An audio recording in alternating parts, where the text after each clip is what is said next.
Hoy tenemos el quinto panel ahora, que es los desafíos corrientes de la política fiscal en América Latina. La presentación la hará el presidente Leonel Fernández y tendremos dentro de los panelistas a Daniel Titterman, director de la División de Desarrollo Económico de la CEPAL. También tendremos a Eric Parrado, economista jefe y director general del Banco Interamericano de Desarrollo en el área del Departamento de Investigación. Gustavo García, economista jefe del área fiscal, en el Banco Interamericano de Desarrollo, y Jorge Roldós, subdirector del Hemisferio Occidental del Fondo Monetario Internacional, institución a la que me ligué durante 7 años. Y yo, Luis Manuel Piantini, su servidor. Fui 47 años funcionario público en República Dominicana y trabajé en el área internacional, en el Fondo Monetario, en el Banco Mundial, en la Organización Mundial de Comercio, 9 años como embajador, y fui presidente de la UNTA, de la Conferencia de las Naciones Unidas para el Desarrollo Económico. Y en mi país fui vicegobernador del Banco Central durante 9 años.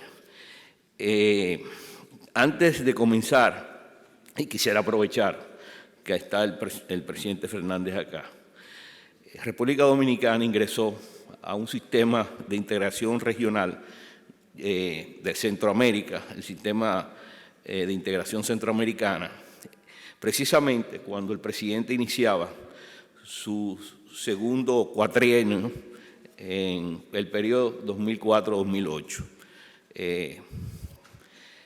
En ese momento, el canciller entrante me pidió que le acompañara y me puso, yo no quería ninguna función porque venía de un momento muy difícil en el Banco Central, y entonces le dije, yo vengo aquí a asesorarlo, y tú, pero con un peso, ganando un peso diario, digo, mensual.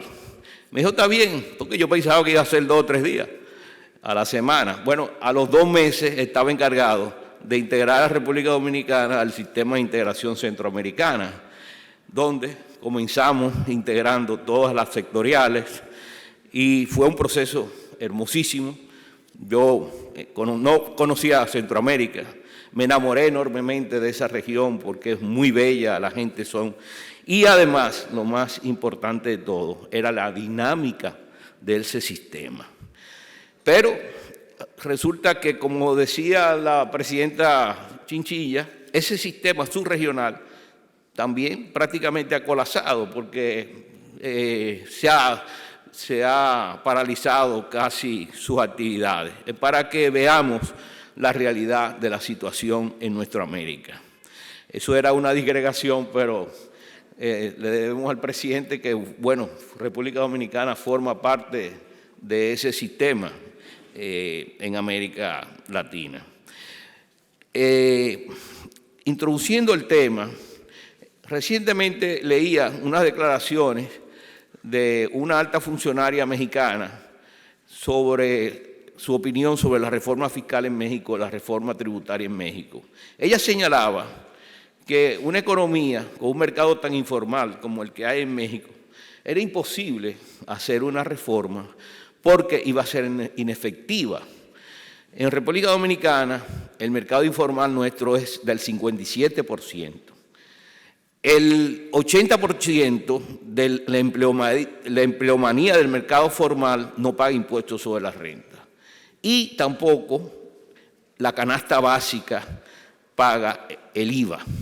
Y ese 80%, pues, es prácticamente los que consumen, los que tienen como consumo principal la canasta básica. O sea que en República Dominicana hay un problema serio Eso es una pequeña introducción, presidente, porque nosotros tenemos también una de las presiones tributarias más bajas, según se dice, pero cuando usted le quita, le excluye la seguridad social, eso cae en América Latina de un 20 y pico % a 19%.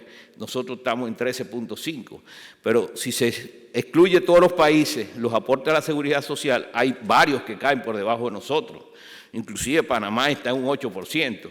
Y eso no ha impedido que República Dominicana sea el país de más dinámico crecimiento en América Latina durante los últimos 25 años. Cuando el presidente Fernández arribó al gobierno al segundo periodo, había un nivel de pobreza que se había duplicado porque había pasado una crisis bancaria. Ese nivel de pobreza estaba en un 50%. Resulta que en el año 2019 el nivel de pobreza había bajado a 21%. Y el Gini era uno de los más bajos en América Latina también. O sea que República Dominicana, que yo recuerde, en 47 años de profesión, nunca vi que la presión tributaria hubiera subido por encima de 15.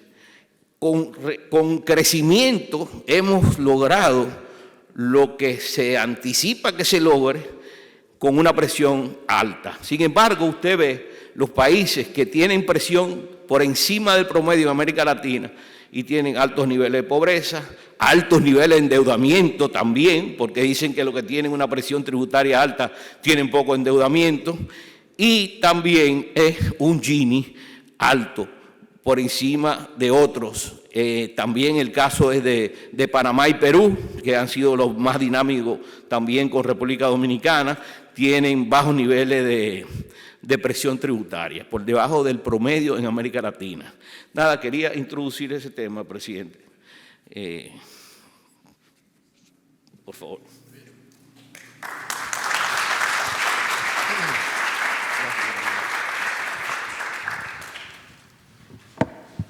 Bueno, permítame en primer término extender un saludo cálido, afectuoso a mi apreciado amigo, el doctor Sobato, Daniel Sobato, director regional de IDEA Internacional, a mis colegas de panel, así como a todos ustedes.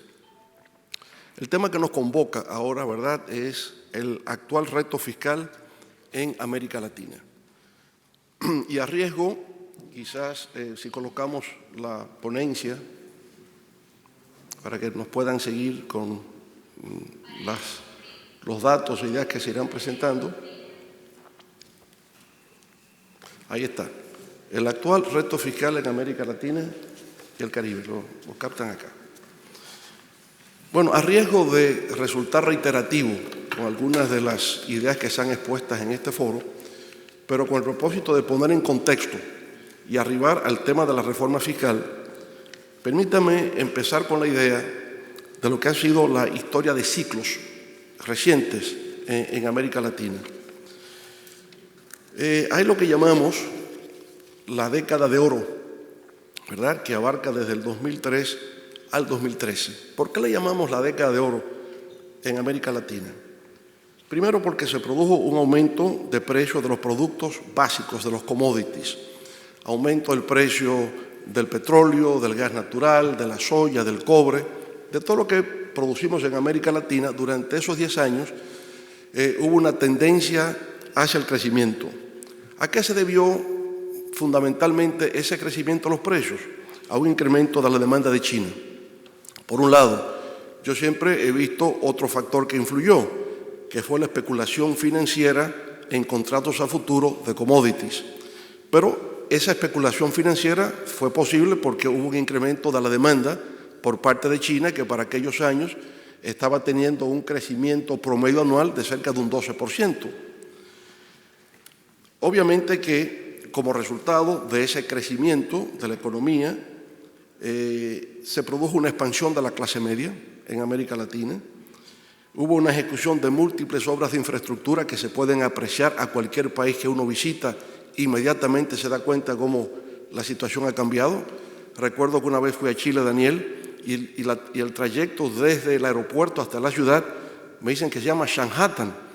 Y cuando pregunto por qué Shanhattan, porque es una combinación de Shanghai con Manhattan. y nosotros hemos hablado en República Dominicana del Nueva York chiquito, ¿verdad? Como consecuencia de que ya hay un metro, y hay unos túneles y unos elevados que se parece al mundo desarrollado.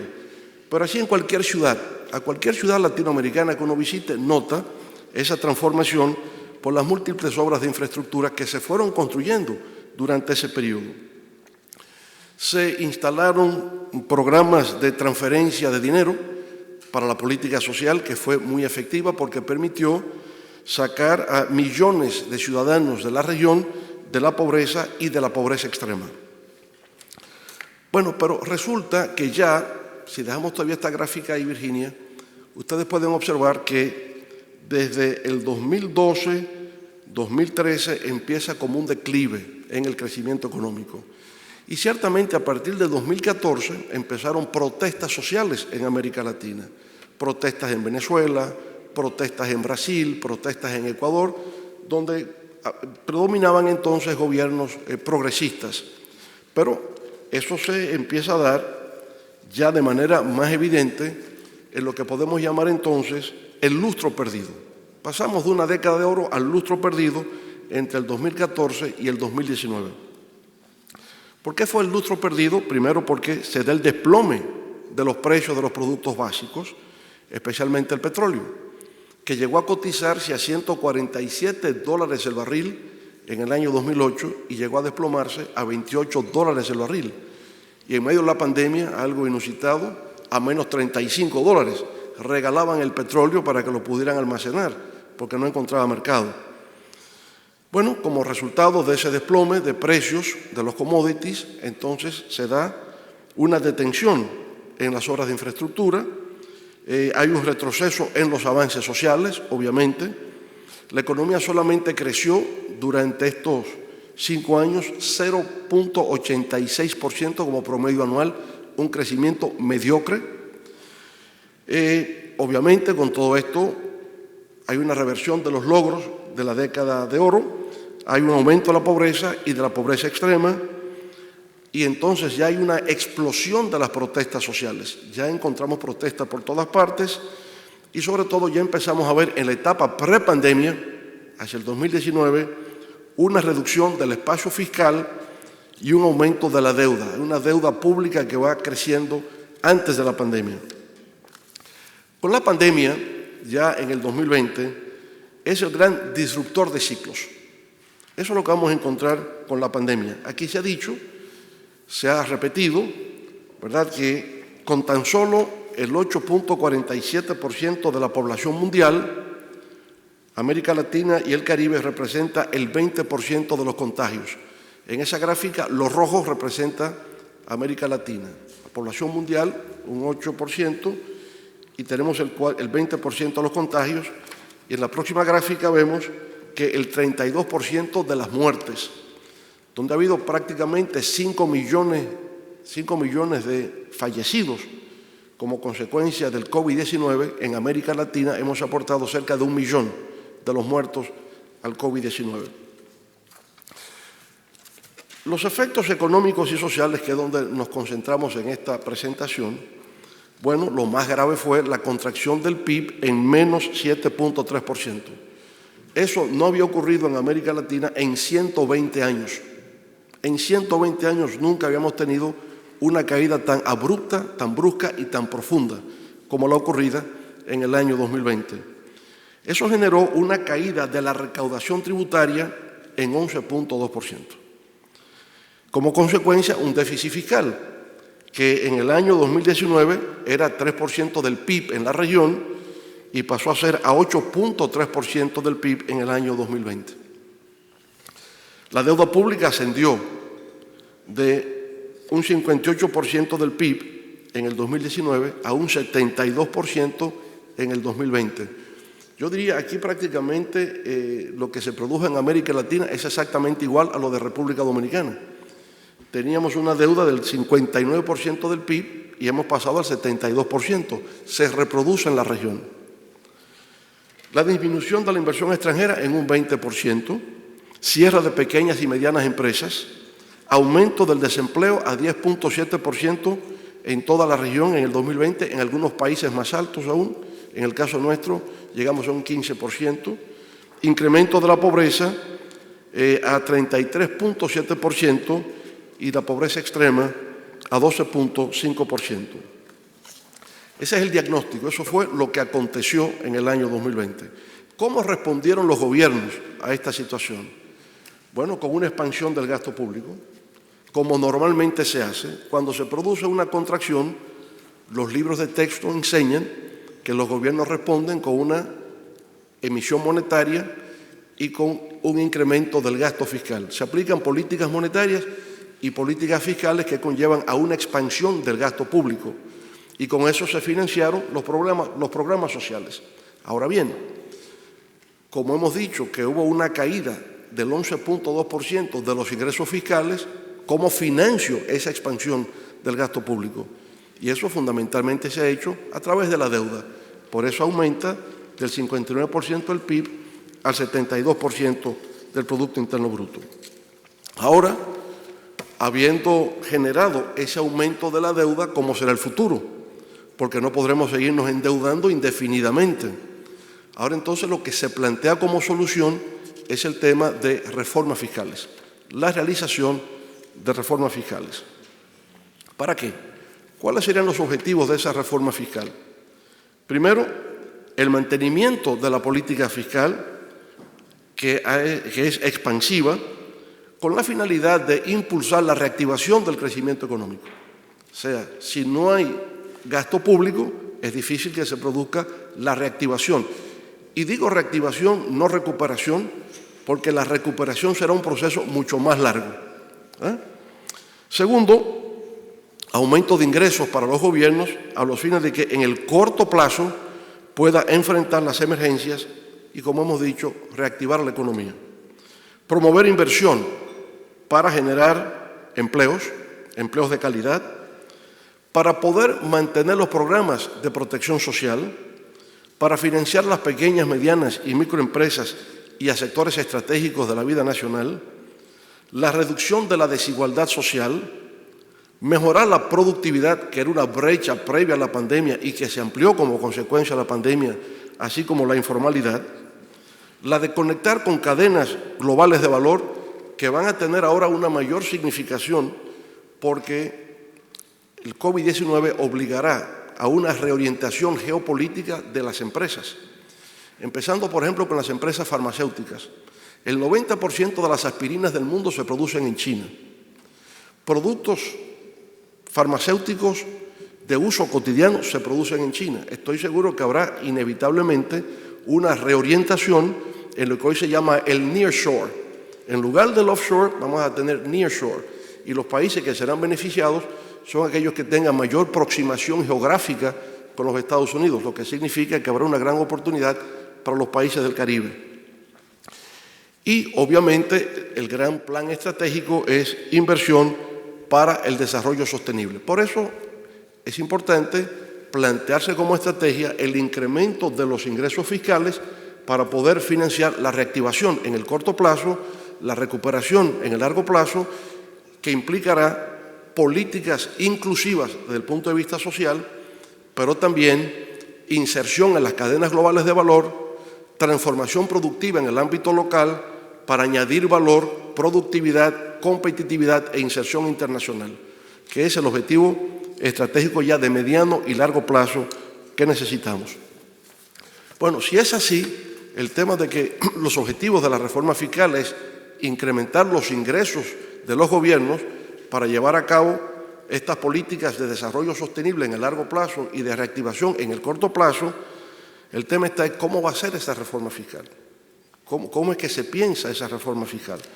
Porque hemos visto que ante el primer intento de realizar una reforma fiscal en Colombia, lo que hubo fue una gran protesta social que paralizó el país durante 2 semanas. En República Dominicana se anunció una reforma fiscal e inmediatamente hubo que retirarla por el temor que suscita justamente protestas que pudieran presentarse y la desestabilización política que pudiera derivarse como vía de consecuencia. Bueno, entonces, política fiscal, recuperación económica y desarrollo sostenible es el objetivo y es la meta. Se trata de fortalecimiento de ingresos públicos de forma progresiva, Aquí hemos hablado en varias de las mesas previas sobre cooperación y solidaridad internacional como una de las formas de generar ingresos para los gobiernos. Cuando se produce la pandemia, en los momentos iniciales de la pandemia, el G7, el G20 se reúnen y plantean la necesidad de la creación de un fondo global de cooperación y solidaridad. Y ahí hasta se establecieron cifras, 10, 12 trillones de dólares para los países en desarrollo, en África, América Latina y el Caribe, en Asia fundamentalmente y el Medio Oriente, con el propósito de generar liquidez a los gobiernos y por tanto aplicar las medidas que permitieran contener la propagación del virus en lo sanitario y contener la caída del Producto Interno Bruto y la reactivación en el corto plazo de las economías. Eso se quedó en retórica. Nunca se creó ese fondo y por consiguiente no ha habido cooperación y solidaridad en ese sentido. Ha sido tan grave que incluso la vacuna COVAX, que era la que promovía la Organización Mundial de la Salud para aquellos países que no tenían acceso a la comercialización de las vacunas, hasta ahora ha sido un fracaso. Un fracaso porque no ha llegado con la velocidad requerida en el tiempo necesario para atender la población de los países de economías emergentes. Ha habido una respuesta de los organismos multilaterales, que también lo hemos conversado en los distintos paneles, por parte del Fondo Monetario Internacional, del Banco Interamericano de Desarrollo y del Banco Mundial. ¿En qué ha consistido esa respuesta de los organismos multilaterales? En el caso del Fondo Monetario Internacional, fue la creación de un mecanismo rápido, una iniciativa de concesión rápida de recursos para atender la emergencia. Eso de alguna manera funcionó para unos 70 países que fueron contemplados en este mecanismo de rápida respuesta del Fondo Monetario a los fines de atender las necesidades de los países. Más recientemente se ha adoptado el mecanismo de emisión de derechos especiales de giro, como también hemos conversado acá, y hay 650.000 millones de dólares que han sido colocados a disposición en derechos especiales de giro. Cobra importancia hoy día el concepto de derechos especiales de giro porque se le estima como moneda de reserva y por tanto tiene el mismo valor de mercado que el dólar norteamericano y sirve como moneda de intercambio mundial. Así que la emisión de los derechos especiales de giro permite a los países no profundizar en el déficit de la balanza comercial, ¿verdad?, en estos momentos de recuperación y reactivación de nuestras economías. También ha habido un fondo por parte del Banco Interamericano de Desarrollo, concesión de préstamos, a los fines también de generar liquidez, y lo mismo con el Banco Mundial. Bueno, esa ha sido la respuesta de los organismos multilaterales en el momento actual. No ha habido, digamos, una política de reducción de deuda o eliminación de deuda o reprogramación de deuda, porque ha habido una distinción entre países muy pobres, altamente endeudados, respecto de los cuales sí ha habido políticas orientadas a reducción, eliminación de deuda, eliminación de intereses, de moratoria, para colocarles en una posición de poder enfrentar la crisis. Pero luego están los países de renta media, que son la mayoría de los países de América Latina, y respecto de los países de renta media sí que no ha habido una política orientada de reducción de deuda o de reducción de intereses o reprogramación. Simplemente ha habido reacciones rápidas para fines de emergencia, pero nada de esta naturaleza.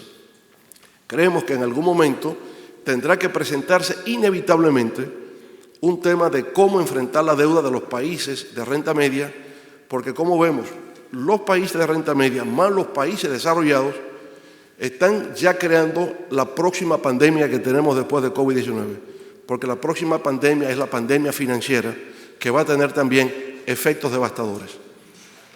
La deuda mundial, en estos momentos, la deuda global es de 296 trillones de dólares, lo que representa el 332% del Producto Bruto Mundial. Países como los Estados Unidos tienen una deuda equivalente al 125% de su Producto Interno Bruto, que es de cerca de 21 trillones de dólares. China tiene una deuda de más del 250% del Producto Interno Bruto. Japón tiene 240% del Producto Interno Bruto. Italia tiene 260% del Producto Interno Bruto. Por tanto, el tema de la deuda es ciertamente la próxima pandemia que tenemos en el corto plazo en el mundo.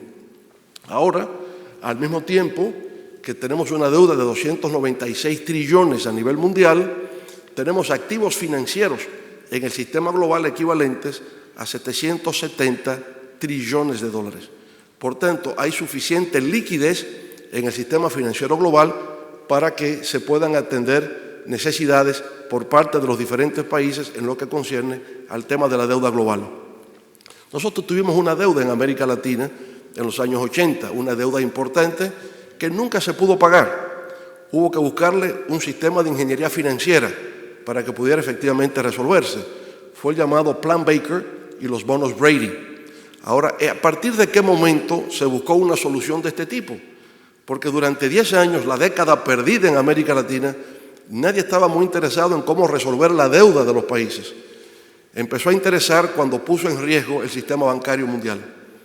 Cuando se dieron cuenta de que los bancos podían quebrar porque no podíamos pagar, entonces vinieron con el Plan Baker y vinieron con los bonos Brady. De manera que la deuda interesa solo cuando los grandes intereses del sistema financiero global se ven en peligro. Y estamos seguros que va a ocurrir lo mismo en estos momentos. Esta es una deuda impagable. No es una deuda externa la que se está generando, es una deuda eterna imposible de pagar. Y cuando llegue justamente a ser una amenaza y un riesgo al sistema financiero global, entonces buscarán la solución con nuevas medidas de ingeniería financiera de carácter global. Ahora, en lo inmediato, la diferencia entre los países desarrollados y los nuestros en América Latina, en el corto plazo, ahora, en lo inmediato, de cómo abordar el tema fiscal. Bueno, hemos visto al presidente Biden, por ejemplo, en su discurso de los primeros 100 días, hablar de que para financiar su proyecto de desarrollo de obras de infraestructuras, no lo pensaba hacer ya con emisiones de bonos, porque ahora, mensualmente, el Tesoro norteamericano emite 125.000 millones de dólares en el mismo concepto de la época de la crisis financiera global, quantitative easing, son 125.000 millones, que de acuerdo a lo que ha dicho hoy Janet Yellen, es posible que para noviembre ya eso no esté disponible y por tanto la política de estímulos va a desaparecer. Entonces, ¿de dónde vendrá el dinero a los Estados Unidos para seguir enfrentando esa gran emisión monetaria, esa política fiscal expansiva? Bueno, se ha pensado en un sistema tributario para gravar a los ricos. Todo el que gane por encima de $400.000 al año tendrá un gravamen a la renta personal. Será la fiscalidad de gravámenes a la renta física personal de los individuos, pero también a las empresas multinacionales. Ahora hay un plan de gravar a las empresas transnacionales y especialmente a las empresas de alta tecnología, lo que en Europa llaman el impuesto GAFA. El impuesto GAFA es el impuesto a Google, Apple, Facebook y Amazon, el impuesto GAFA. Pero es un impuesto GAFA que empezó con Francia planteándolo de manera unilateral, ahora se le ve como parte de lo que la OCDE ha llamado la tasa de impuesto mínimo global, que sería de un 15%. Y esa tasa de impuesto mínimo global sería justamente en los países desarrollados. Nosotros no tenemos el lujo de decir que vamos a gravar empresas multinacionales y que vamos a gravar a las grandes empresas monopólicas digitales que existen en el mundo. Nosotros tenemos que ver nuestra experiencia. Y la experiencia latinoamericana es que hay dos tipos de impuestos: impuestos directos e impuestos indirectos. Los impuestos directos son los que gravan la riqueza, los que gravan la propiedad, ¿verdad?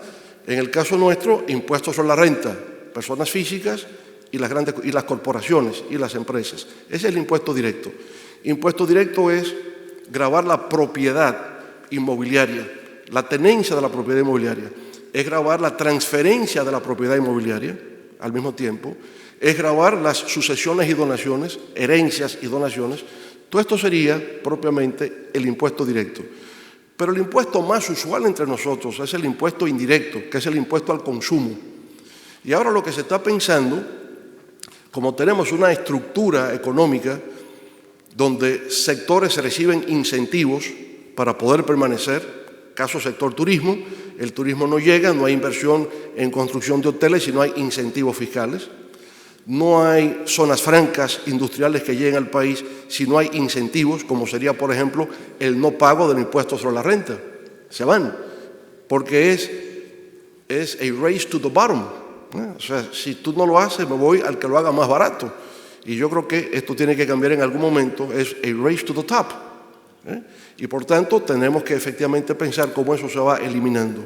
Luego, el problema que hay en América Latina es si las reformas fiscales que se están pensando es para ampliar la base impositiva a lo que tiene que ver con el consumo, uno puede predecir que habrá una situación de protesta social generalizada.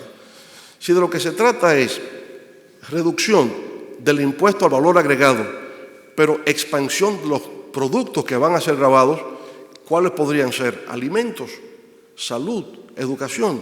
Pues si de eso se trata, yo creo que vamos por mal camino. Hay que repensar el sistema de tributación más hacia los impuestos directos, más hacia que nos toque una parte de esa tasa mínima global con respecto a las transacciones de las empresas multinacionales y de las grandes empresas de alta tecnología a los fines de aumentar nuestros ingresos fiscales.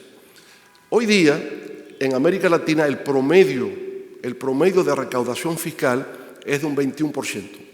Los países de la OCDE tienen un 32%.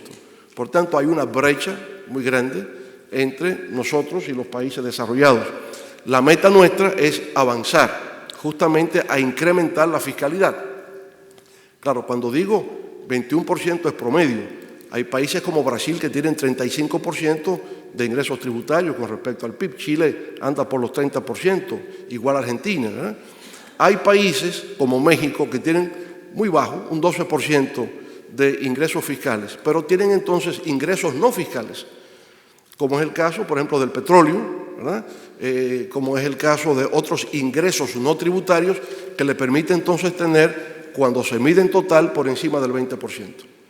Pero en promedio estamos en 21 y como dijo el embajador Luis Manuel Piantini, el caso de República Dominicana es de los más bajos, 13.7% del PIB, ¿verdad? Es lo que tenemos como ingresos tributarios y de ese 13.7%, 4% va directamente al tema de educación. Bueno, pero también es importante en la reforma fiscal que se estará viendo para América Latina organizar el tema de la reducción a la evasión fiscal y a la elusión fiscal. La evasión fiscal es un delito y tiene que ser perseguido como delito. La elusión fiscal es una interpretación de la ley, los loopholes de que hablan los norteamericanos. Es decir, aquella parte de la ley que resulta ambigua, que resulta ambivalente, que resulta opaca y que los abogados técnicamente buscan para proteger a sus clientes y pagar menos impuestos. Entonces tenemos que trabajar el tema de elusión fiscal. Ya he dicho el tema de evaluar los incentivos fiscales. Los incentivos fiscales hay que mantenerlos hasta que sean útiles para atraer la inversión, pero tiene que crearse un programa donde las exenciones fiscales vayan disminuyendo. Y naturalmente, parte de lo que había dicho el presidente Samper, pero referido específicamente a la deuda, sería una reforma a la arquitectura de la deuda multilateral. Pienso que si logramos eso, medidas contra la evasión fiscal, contra la elusión fiscal, contra los paraísos fiscales, donde no se paga nada, entonces podríamos ir avanzando hacia incrementar los ingresos fiscales de nuestros pueblos. Bueno, yo diría que en general, para ser eficaces en una reforma fiscal en América Latina y el Caribe, hay que tomar en cuenta 3 factores. Primero, que sea económicamente racional. Una reforma integral para el desarrollo sostenible. No solo una reforma para superar la situación causada por la caída en el 2020 provocada por el COVID. Reforma integral para el desarrollo sostenible, económicamente racional. Segundo, que sea socialmente incluyente, que sea una reforma fiscal que permita obtener recursos para disminuir las desigualdades y promover la equidad. Y en tercer lugar, muy importante, que sea políticamente viable, lo que quiere decir que esa reforma debe garantizar mantener la estabilidad política democrática. Si la reforma no puede ser económicamente racional, socialmente incluyente y políticamente viable, mejor es que se posponga, porque en lugar de poder avanzar hacia la recuperación plena de la economía y enfrentar los temas de equidad, los temas de productividad, de marginalidad social, se agravaría. Por tanto, aquí concluimos en el sentido de que estamos optimistas de que a través del diálogo continuo, consulta con instituciones que puedan proveer el conocimiento técnico, podemos avanzar en este que es el gran desafío que en lo inmediato tenemos por delante en América Latina y el Caribe. ¿Dónde están los recursos para financiar el desarrollo sostenible de la región? Muchas gracias.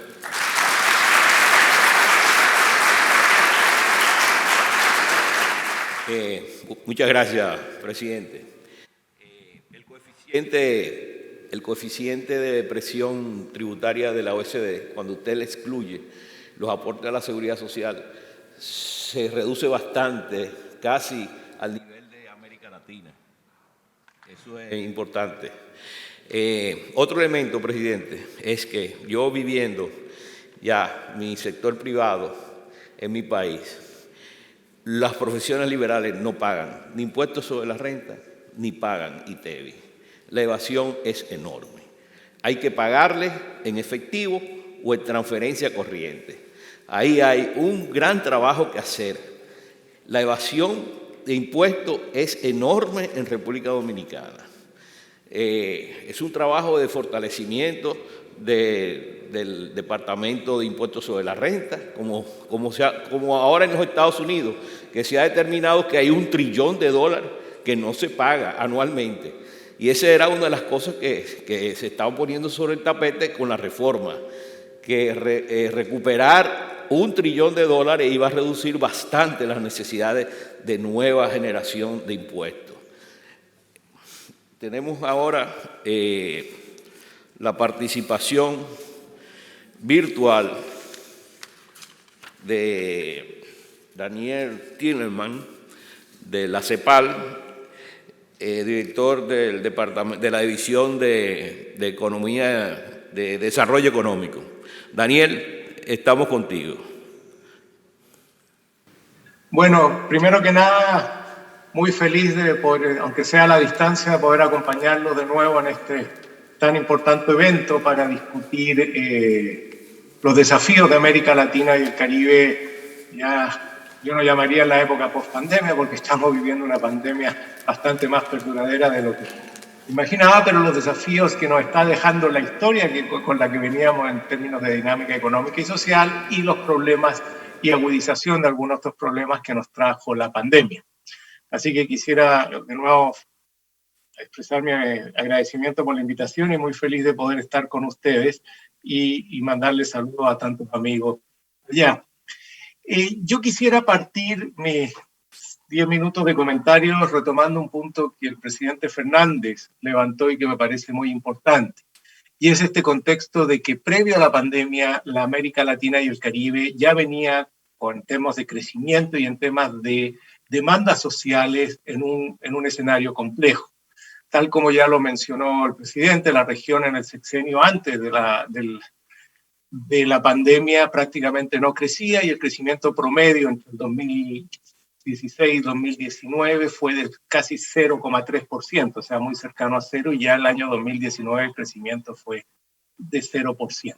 Viene la pandemia que genera la peor contracción económica que la región ha visto en más de 100 años y según nuestra estimación una caída de en torno al 6,8%, que trajo aparejado grandes problemas económicos, sociales y profundizó los problemas estructurales que la región ya venía mostrando y que están detrás de esta muy mala performance en términos de crecimiento que venía la región desde antes de la pandemia.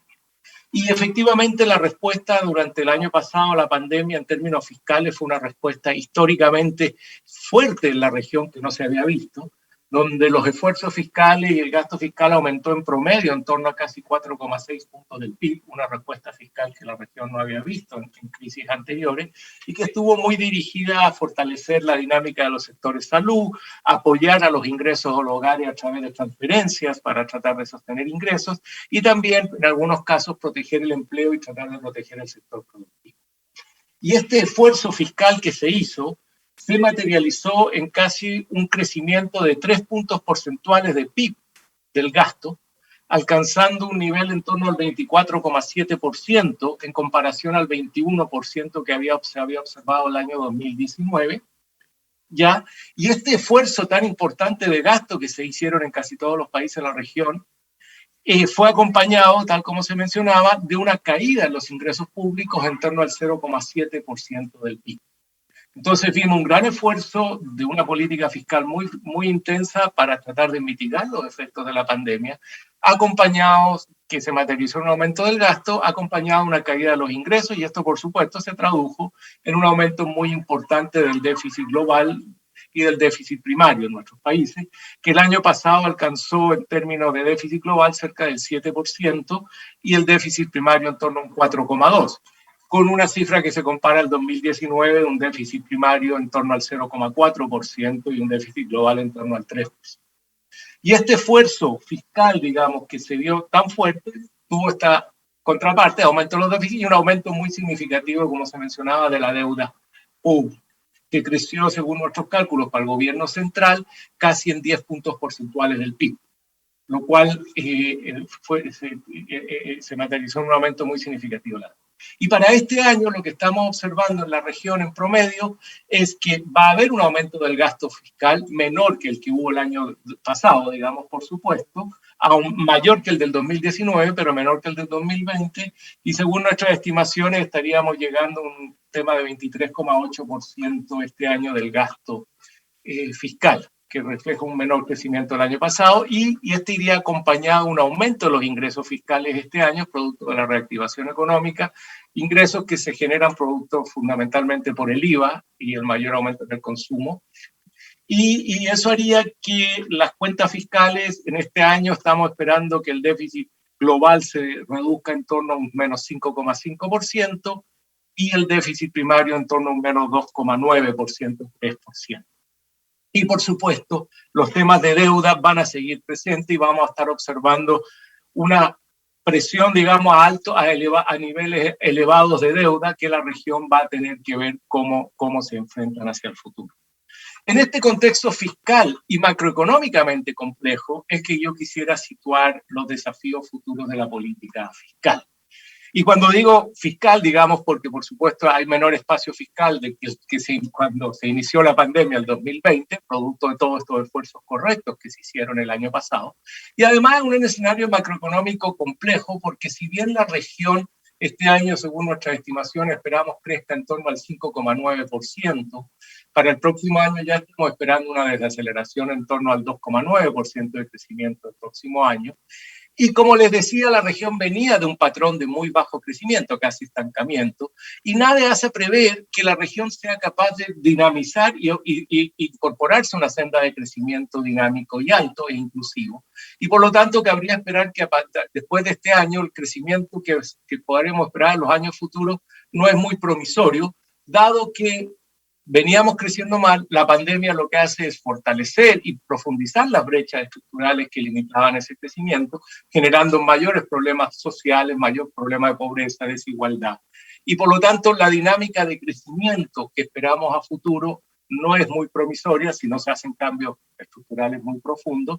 Y por eso creemos que el desafío de la política fiscal va a ser en un contexto de mayores complejidades fiscales y de mayores complejidades macroeconómicas y sociales, porque las demandas sociales que ya venían de manera intensa antes de la pandemia probablemente se van a profundizar, producto de los altos costos más perduraderos que tiene la pandemia. Y en este sentido creemos que los desafíos de la política fiscal van a estar como en dos direcciones. Una muy de corto plazo, de cómo seguir apoyando la mitigación de los efectos negativos y perduraderos que nos está dejando la pandemia, particularmente en las demandas por transferencias de ingresos a los hogares, en las demandas por políticas laborales. La pandemia tuvo un impacto en los mercados laborales nunca visto en crisis anteriores, y el sector informal no sirvió de colchón como funcionaba en crisis, y la pérdida de empleo fue muy alta, y la salida de la fuerza de trabajo fue muy alta, y lo que estamos observando es que la recuperación económica no está creando el número de empleos, la creación de empleos va rezagada de la dinámica del producto, y con la mayor gente volviendo a la fuerza de trabajo se está generando un problema complejo y se van a requerir importantes políticas laborales para tratar de dinamizar la creación de empleo, particularmente el empleo femenino y el empleo juvenil, que fueron los más golpeados. Entonces, desde esta perspectiva, vemos que hay una gran demanda de políticas por la política fiscal en temas de corto plazo, de seguir mitigando los efectos sociales y sobre la pobreza de la pandemia, de apoyar la dinámica de los mercados laborales, y a su vez hay crecientes demandas para la política fiscal apoyar la reactivación. Y por eso quiero, y en ese sentido más de corto y mediano plazo, es cómo la política fiscal puede empezar a apoyar la reactivación desde una perspectiva de la inversión, tanto pública como privada. América Latina ya venía arrastrando un problema de inversión, es la región que tiene el menor relación inversión-PIB del mundo, 17%, cifra muy parecida a la que tenemos en el año 90, o sea, hay un tema complejo. Y también entonces van a venir grandes desafíos de cómo la política fiscal tiene que apoyar la dinámica de inversión, tanto pública como privada.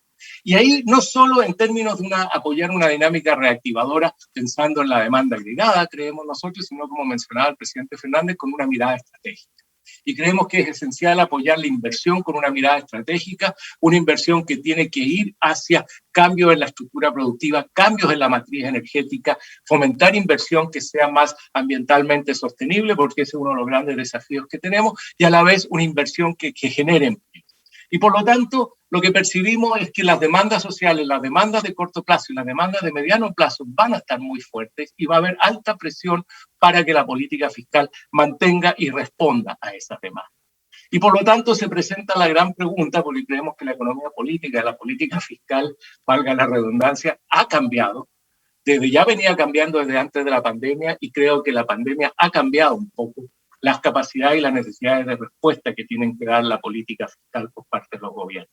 Y en ese sentido creemos que el gran desafío que va a tener la región es cómo generar una sostenibilidad fiscal que permita sostener el gasto público, ¿ya? Y creemos que ese es el gran desafío que tenía la región, que es cómo poder sostener estas demandas sobre la política fiscal, sostener el crecimiento del gasto público en un contexto de sostenibilidad fiscal. Y eso pasa, como muy bien lo mencionaba el presidente Fernández, por poner una mirada muy fuerte y un gran desafío para los países en temas de ingresos públicos. Y creemos que ahí hay un gran desafío que van a tener los países para poder mantener las demandas de gasto y poder sostener una dinámica del gasto creciente, pero en un contexto de sostenibilidad fiscal. Y los desafíos de ingresos, y con esto ya voy cerrando, tienen que ver con, por un lado, cómo reducir la evasión y la elusión, que nos parece central. Según nuestras estimaciones, en promedio, América Latina tiene en términos de promedio regional del PIB un 6,1% de evasión y elusión, que equivalen a casi 325.000 millones de dólares, lo cual es una cifra bastante grande cuando uno la mira en términos de financiamiento. Por lo tanto, reducir la evasión y elusión es un tema central para poder generar mayores ingresos y generar una sostenibilidad fiscal en una dinámica de gasto creciente. Dos, reforma a la estructura tributaria para avanzar hacia estructuras tributarias más progresivas, que se centren más en temas de ingresos directos a las personas físicas y a las corporaciones. Esas diferencias, cuando uno mira con la OCDE, son bien impresionantes. Y por lo tanto, avanzar hacia estructuras tributarias más progresivas que contemplen más impuestos directos. Por supuesto, la incorporación de nuevos impuestos va a ser importante, y los temas de impuestos a verdes, impuestos que desincentiven la carbonización de las economías, van a ser importantes y tienen una base recaudadora significativa. Impuestos digitales y impuestos a los males de salud, que también la pandemia ha puesto sobre la mesa, van a ser instrumentos que los países tengan a los cuales acudir. Y como ya se ha mencionado, considerar opciones de nuevo impuesto al patrimonio, que en algunos casos se han llamado impuesto a la riqueza, también creemos que va a estar en el menú de discusión y opciones para fortalecer los ingresos públicos. Un tema que nos parece también muy relevante para la región va a ser revisar los gastos tributarios. En promedio, la región tiene cerca de 3,74% del PIB en gastos tributarios, que lamentablemente no han rentado el esfuerzo que se hace en ello. Y va a ser necesario repensar muchos de estos gastos, eliminar quizás algunos de estos gastos y tratar de canalizar estos esfuerzos de gastos tributarios para incentivar la inversión pero incentivar, como decía, una inversión con una mirada estratégica que nos parece central, una inversión canalizada hacia los sectores ambientalmente sostenibles, ambientalmente amigables, y la CEPAL ha propuesto, y por tema de tiempo no me voy a detener, 8 sectores estratégicos donde se puede generar una dinámica de inversión que apoye el crecimiento, que apoye el empleo y que apoye la sostenibilidad ambiental. Y para terminar, quisiera también traer a la mesa lo que el presidente llamó la solidaridad y cooperación internacional, que también nos parece que van a jugar un papel importante en sostener y fortalecer el espacio fiscal de la región. En particularmente toda la discusión en el marco del financiamiento del desarrollo, que va desde cómo movilizar liquidez y financiamiento global hacia nuestros países a través de distintos mecanismos, emisión de bonos de nuevos instrumentos financieros, la iniciativa como de Costa Rica, la iniciativa FASE, y la emisión de SDRs que se acaba de generar, su redistribución, son todos mecanismos que nos parecen muy importantes que pueden apoyar en el corto y mediano plazo el espacio fiscal de nuestros países a través de canalizar y movilizar la liquidez global para esos fines. Y también toda esta nueva discusión, por ejemplo, el impuesto mínimo global también, y lo que pueda avanzarse en la iniciativa BEPS puede generar en algunos casos nuevos recursos adicionales en muchos países de la región que pueden ser muy significativos. Por ejemplo, el piso de un impuesto global puede generar en algunos de los países, según algunas estimaciones, nuevos recursos que pueden ser muy significativos para la recaudación fiscal. Entonces, para cerrar, creemos que el gran desafío de la región va a ser cómo mantener una trayectoria de gasto creciente, dadas las demandas de corto y de mediano plazo sobre la política fiscal en un contexto de sostenibilidad fiscal. Y eso pasa por fortalecer la capacidad de ingresos públicos a través de reformas tributarias, a través de la evasión y la elusión y a través de la cooperación y solidaridad internacional. Muchas gracias por el espacio. Muchas gracias, Daniel. Ahora tenemos a Eric Parrado, jefe economista y gerente general del Departamento de Investigación del Banco Interamericano de Desarrollo.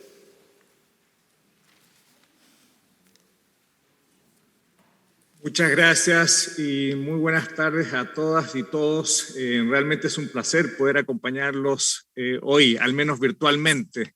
Me hubiera encantado estar en Nueva York con ustedes, pero lamentablemente no puede viajar. Y también es un honor poder compartir este panel con el presidente Fernández, el embajador Piantini, Daniel y mis ex colegas Gustavo y Jorge. Así que es un placer poder compartir algunas ideas respecto a estos temas, ¿no es cierto?, tan importantes para la región. Por favor, ¿me pueden confirmar si pueden ver la presentación? Perfecto. Entonces, voy a empezar un poquito tirándome para atrás en términos del diagnóstico, ¿no es cierto?, que nosotros planteamos al inicio de la pandemia, y a esto le llamamos la triple parada súbita, en el sentido de que el impacto del COVID-19 en nuestra economía generó una triple parada súbita en el ámbito de la movilidad humana, en el ámbito del comercio internacional y de los flujos financieros. Obviamente, cuando hablamos, ¿no es cierto?, entre los economistas, nos concentramos mucho en los temas de flujos financieros, pero por eso estamos agregando dos aspectos adicionales que están relacionados con el comercio y la movilidad humana. Uno podría decir que la triple parada súbita tuvo un impacto, ¿no es cierto?, temporal durante el 2020, pero luego ya los flujos financieros se están recuperando y también los flujos asociados al comercio, sobre todo respecto a precios de commodities, ¿no es cierto?, y a las exportaciones que estamos haciendo a distintas regiones del mundo. Donde hoy hay una pregunta, ¿no es cierto?, todavía para responder, es en relación con la movilidad humana, porque todavía siguen ciertos aspectos de restricción, ¿no es cierto?, en algunos países y también en términos de vuelos internacionales que de alguna forma impactan a la actividad económica de los países. Y por lo tanto lo ponemos también como una posible amenaza en el 2021, dadas las nuevas variantes, dadas las nuevas olas, y por lo tanto ese es un desafío y una gran incertidumbre en lo que viene de este año y del próximo año. Cuando uno trata de mapear, por ejemplo, y tener esta discusión respecto al trade-off entre salvar la economía y salvar vidas, lo que vemos acá es que nuestros países no lo han hecho bien, porque estamos en el peor cuadrante si tomamos los promedios del mundo, tanto en términos de impacto en actividad económica, ¿no es cierto?, crecimiento económico, y también en el impacto en muertes asociados al COVID por 100.000 habitantes. Y estamos en ese cuadrante más malo y esa es la región que destaca en términos de que no lo hemos hecho bien en términos de aguantar el choque por el lado sanitario ni por el lado económico. Eso por lo menos es lo que ocurrió el 2020, y en el caso del 2021 las cosas mejoraron, sobre todo por el rebote en la actividad económica, ¿no es cierto? Tenemos un rebote más o menos estadístico en términos de la actividad económica, pero todavía estamos lejos respecto al manejo sanitario, y por lo tanto las muertes por COVID están siendo muy grandes, y como lo dijo el presidente Fernández, de alguna forma estamos sobre representados en términos de nuestra población respecto a las muertes, y lo voy a mostrar también más adelante. Y un tema importante es que el ritmo de vacunación en América Latina es relativamente lento. Obviamente hay algunas excepciones, como es el caso de Uruguay, como es el caso de Chile, pero estamos rezagados en términos de la velocidad respecto de la vacunación, y esto es muy importante para poder resolver el tema de la actividad económica en nuestros países. Si no hay un proceso de vacunación más ágil, obviamente la recuperación económica va a demorarse, y por lo tanto hay que hacer un esfuerzo especial en ese sentido. Y esto les decía, es que América Latina y el Caribe es una de las regiones más golpeadas por el COVID-19, y de nuevo hay una desproporción entre la población, que llega al 8,2% frente a las muertes que llegan casi al 33%, como lo decía el presidente Fernández, y por lo tanto hay que poner mucho énfasis en términos de cómo resolver el tema sanitario. Noticias positivas hay, y las noticias positivas ya se están presentando el segundo trimestre del 2021, porque vemos que la actividad económica se está recuperando, pero acá simplemente un llamado de atención en términos de que hay un tema de alguna forma estadístico, porque lo estamos comparando, ¿no es cierto?, con un trimestre bastante débil del 2020, y por lo tanto vemos tasas que están sobre los 2 dígitos. Si uno hace una comparación en términos de niveles, lo que vemos es que ya la actividad económica de alguna forma se está recuperando a los niveles prepandémicos, pero el empleo está todavía por recuperarse, y ese es el desafío que hoy día estamos viendo, en que tenemos actividad económica, pero las tasas de desempleo todavía siguen bastante altas, y como dijo Daniel, hay un impacto mucho mayor del COVID-19 en el empleo femenino y en el empleo juvenil. Un punto importante que también quiero destacar en esta presentación es el impacto en los temas de desigualdad. Lo que hemos visto es que en los últimos años hubo un impacto bastante positivo en términos de disminución de pobreza y tratar de cerrar las brechas en términos de ingresos, pero hoy día vemos que el 2020 sube la desigualdad, y eso también es un llamado de atención en términos de que todos los problemas preexistentes que de alguna forma tocó el presidente Fernández y también Daniel, se están llevando a la luz nuevamente el 2020. Y por lo tanto vamos a salir de esta crisis más endeudados, más empobrecidos y con peor distribución del ingreso. Y por lo tanto ese tiene que ser un llamado de atención para la acción, y tratar de buscar consensos políticos justamente para poder ir resolviendo esta situación.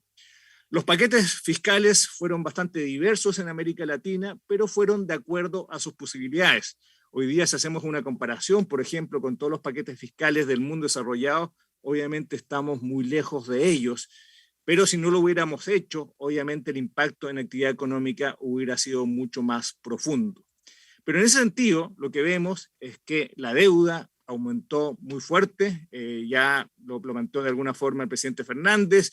Tenemos una proyección de que la deuda podría llegar incluso al 76% el 2023, en un escenario relativamente optimista, y obviamente esto podría ser aún mayor. Entonces, esa presión nos impone de alguna forma pensar en reformas fiscales que sean inteligentes en términos de una visión hacia el futuro, y que todo el mundo entienda por qué se están haciendo este tipo de políticas. La deuda pública es muy heterogénea, y uno podría plantear que las reformas fiscales tienen que ser bien específicas a los países. Uno puede dar ciertos criterios, uno puede dar ciertos principios, pero cada país va a tener que tener un plan muy específico respecto a las reformas fiscales.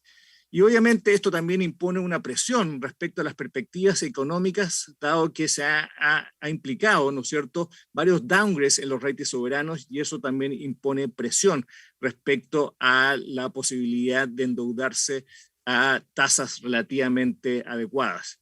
Y lo que hemos planteado para ya entrar a la estrategia del tema fiscal es justamente que estamos viviendo y estamos dentro de un túnel pandémico. Y todavía la luz no es muy clara cuando salimos del túnel pandémico, y por lo tanto lo que tenemos que hacer es tratar de tener un sistema, ¿no es cierto?, un círculo virtuoso en que es complicado prevenir, ¿no es cierto?, es complicado tratar de hacer estas reformas fiscales, pero tenemos que pensar en reformas sostenibles para el crecimiento inclusivo, y eso va a implicar el acceso a los mercados de capitales, que va a continuar para algunos países, y para otros países obviamente se va a poner un poco más estrecho. Y por eso el desafío fiscal va a tener que estar enfocado en hacer estas reformas fiscales, porque creemos que son necesarias y son oportunas. Pero hay que entender también, y esto no solamente la sociedad, sino también específicamente los líderes políticos, es que si vamos a hacer aumentos de gastos sociales, esto tiene que tener un correlato con los ingresos públicos. Y eso a veces se nos olvida, es decir, tenemos obviamente ciertas presiones sociales, tenemos que aumentar el gasto público, pero también se nos olvida que esto tiene que tener un correlato con los ingresos públicos para que el tema fiscal sea sostenible en el tiempo. La gestión fiscal, no hay duda, es compleja, especialmente cuando los niveles de deuda, como los hablamos, están aumentando, pero nuestros países necesitan proponer un rumbo en la política fiscal y una estrategia clara para salir de la pandemia. Y esto es muy importante, porque todo el mundo tiene que entender que el aumento de gasto y las caídas de ingresos del 2020, producto de la pandemia, se tenían que hacer, ¿no es cierto? O teníamos que recibir ese impacto, pero hoy día lo que tenemos que hacer es proponer una estrategia de mediano y largo plazo. Y esto es equivalente a lo que hace la política monetaria con Forward Guidance, ¿no es cierto?, que propone una estrategia para los años siguientes, y ese es el mensaje importante que hoy día los países tienen que enviar. Y termino solamente diciendo, para no alargarme tanto, es que, como también lo dijo de alguna forma Daniel, es que la economía política de las reformas fiscales siempre ha sido importante, pero hoy día es más importante que nunca. Y por lo tanto, armar reformas fiscales inteligentes y también pensar en los impactos sociales, obviamente van a ser los componentes importantes para poder llegar a acuerdos nacionales, y que esto no se transforme en una competencia entre partidos políticos o entre candidaturas, sino que los problemas los podamos resolver conjuntamente. Lo dejo hasta acá, embajador. Muchas gracias. Muchísimas gracias, Eric Parrado, por tu intervención muy enriquecedora. Tenemos ahora a Gustavo García, por favor, economista jefe del área fiscal, ex economista jefe del área fiscal del Banco Interamericano de Desarrollo.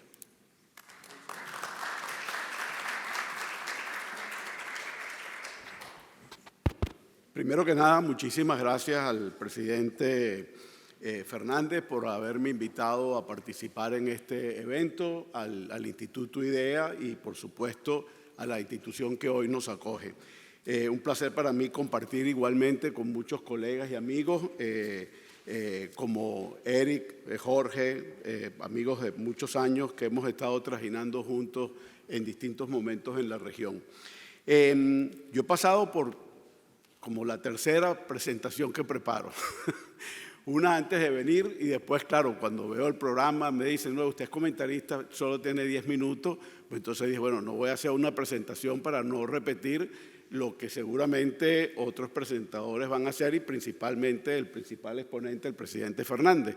Además han sido presentaciones muy completas, muy inclusivas, y por lo tanto voy a tratar de evitar repeticiones. Entonces ayer sobre la marcha empecé aquí a hacer anotaciones, y hoy finalmente en la mañana, después de oír muchas intervenciones ayer, preparé otra más corta aún, porque antes quiero hacer una aclaratoria. Yo trabajaba en la división de gestión fiscal y desarrollo urbano.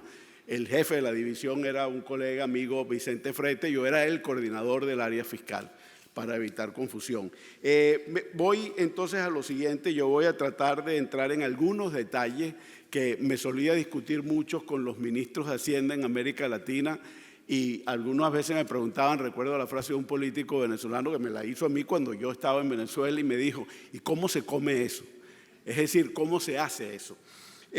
Porque en el detalle es donde se encuentra el diablo. Creo que coincidimos todos en el diagnóstico, yo no lo voy a repetir. Excelente la presentación del presidente Fernández y de los dos colegas que me precedieron. América Latina tiene enormes retos fiscales, la sostenibilidad fiscal, la sostenibilidad financiera de lo público, que es el Estado, está en riesgo otra vez como lo estuvo en los años 80 y pagamos un altísimo precio por esto. Esto es resultado en buena medida de la prociclicidad de la política fiscal.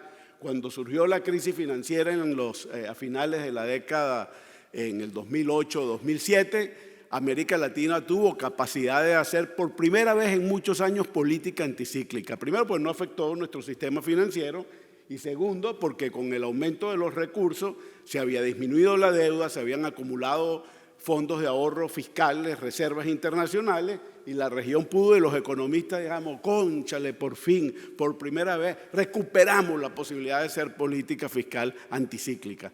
Pero los años que siguieron fue de total prociclicidad.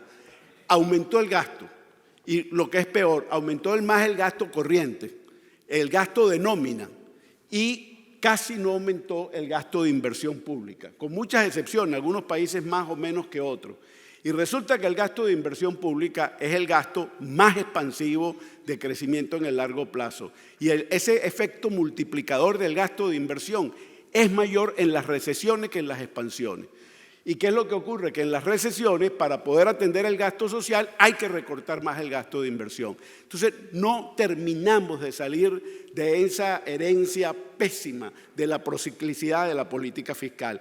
Y ahora nos encontramos con un enorme reto fiscal en medio de un altísimo nivel de endeudamiento otra vez en la región, y con un elemento adicional que fue ampliamente expuesto ayer y conversando con mi colega y amigo Herbert Torres y con el doctor Sobato, el problema que tenemos ahora es que este contexto nos agarra con una hipersensibilidad a cualquier reforma fiscal. Antes inclusive del COVID, pasó en Ecuador, después pasó en otros países, República Dominicana, que intentó hacer y cuando vieron la reacción echaron para atrás. Es decir, ahorita nadie se atreve a tomar una medida fiscal de las convencionales porque el mundo se le enreda completamente y la viabilidad política queda seriamente cuestionada. El caso de Chile y Colombia han sido los más recientes. Entonces ahorita hay una hipersensibilidad que todo el mundo te dice, no me vengas a hablar de ajuste fiscal. Pero tenemos un problema. Es que si no hay una corrección fiscal, si ustedes quieren no lo llamen paquete, no lo llamen ajuste, pero si no hay una corrección fiscal, el problema de deuda no lo vamos a resolver y mucho menos, como lo dijo Eric, la atención al gasto público con una demanda social increíble. Yo me voy a referir muy brevemente a esa dinámica. Esa dinámica nos pone, aquí hay tres elementos cuando uno tiene un alto problema de deuda. La magnitud de la deuda, si es pagable o no es pagable, o en qué condiciones es pagable. Y es muy probable que eso en muchos países conduzca a una reestructuración de deuda o lo que llaman reprofiling, que es extender los plazos, bajar las tasas de interés. Pero tenemos escenarios distintos. Yo estoy totalmente de acuerdo con esas iniciativas, como la dijo el presidente Fernández, pero de nuevo, por ejemplo, en Brasil eso es deuda interna, no es deuda externa. No son los acreedores internacionales. Segundo, ha aumentado la deuda con los multilaterales significativamente. Argentina está en default básicamente ahora con el Fondo Monetario Internacional. El caso de Venezuela, que está en default con la CAF, con el BID, no está más endeudado con más nadie porque nadie le había prestado más. Pero con todos los mercados financieros está endeudada. PDVSA, la gran empresa petrolera de América Latina, está quebrada y arruinada, donde tiene una deuda de casi 80.000 millones de dólares. Entonces, hay un problema de la magnitud de la deuda. Ese es cierto y eso hay que separarlo porque son dinámicas distintas con acreedores distintos. La segunda cosa que tenemos que ver es que la dinámica de la deuda depende de las tasas de interés y las perspectivas que tenemos por delante es que probablemente las tasas de interés, aunque inicialmente de manera moderada, van a aumentar, pero van a aumentar. Hay mucho llamado de atención y con razón que las tasas de interés no pueden ser cercanas a cero. Y si aumenta la presión inflacionaria, es evidente que las tasas de interés van a subir. A lo mejor no suben mucho, a lo mejor un aumento moderado, pero con los miles de millones de deuda que tiene América Latina, son recursos que se van a extraer, que se podrían destinar al gasto social.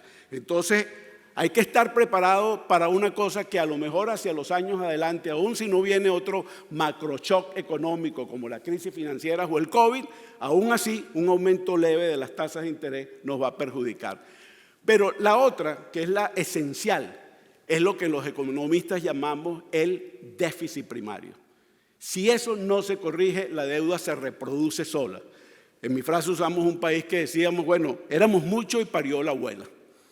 ¿Qué significa eso?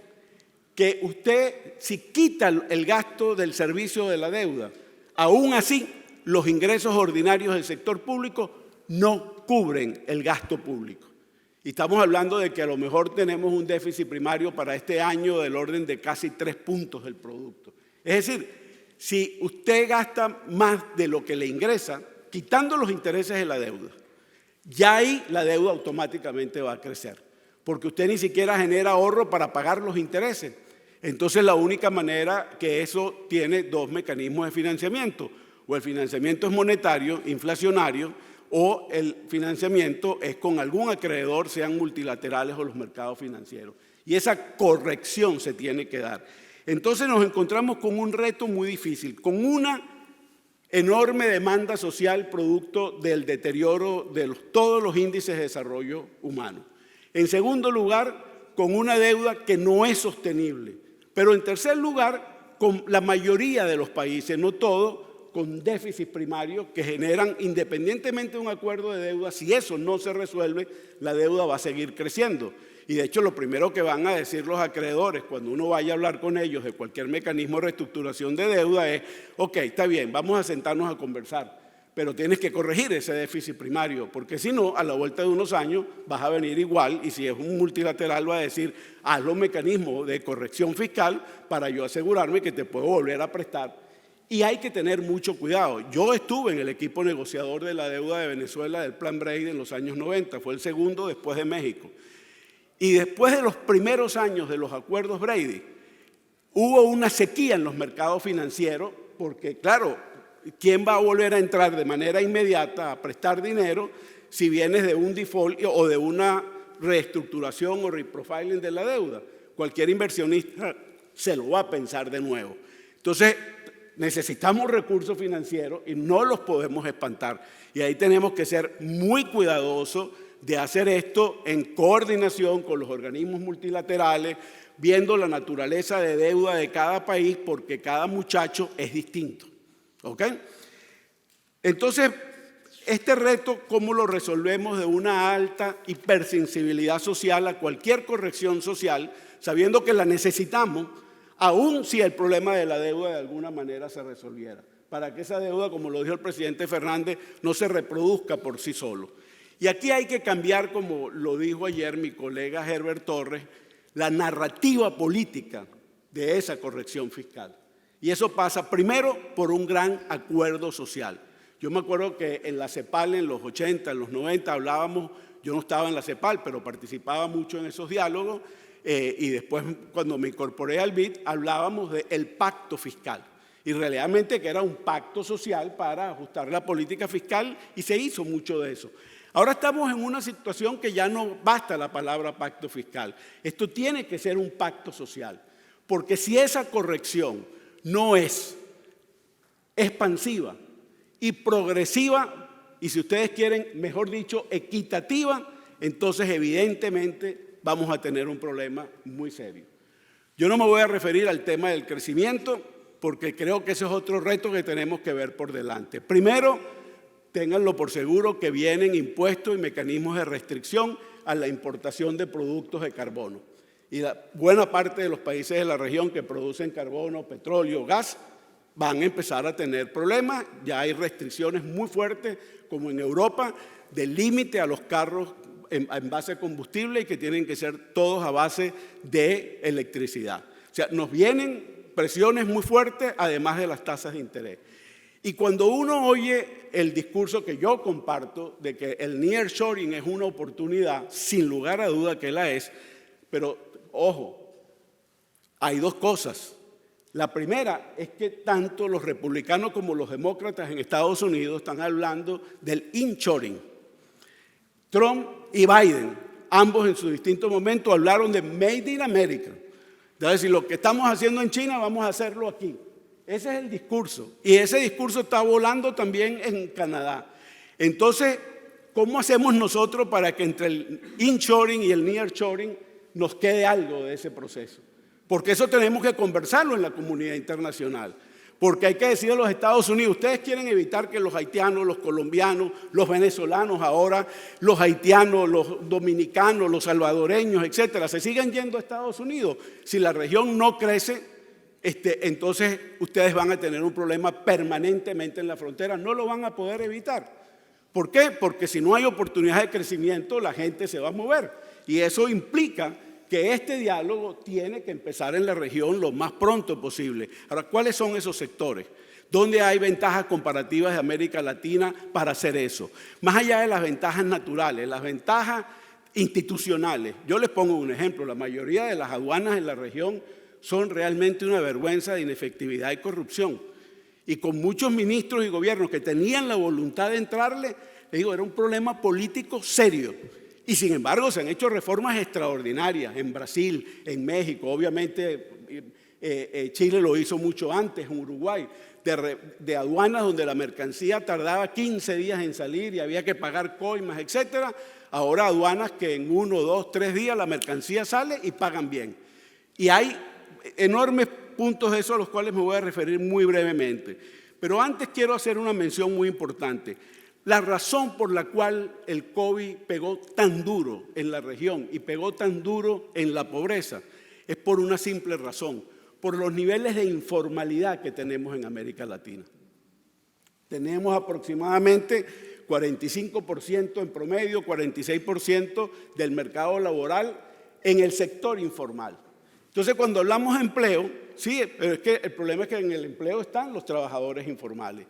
¿Y qué es lo que ocurre? Muchos de ellos, la gran mayoría, son trabajadores por cuenta propia que estaban muy expuestos al COVID. Gente que además vivía de la venta de cualquier cosa de ingreso diario o de un trabajo diario y que con el COVID dejaron de percibir ingresos o no lo pudieron evitar porque si no, no podían comer. Y en consecuencia se expusieron al COVID y por eso el impacto, aparte de que la informalidad tiene un gran nivel de asociación a la pobreza en la región y por supuesto además viven en condiciones más hacinadas, con mayor densidad poblacional en los barrios, etc.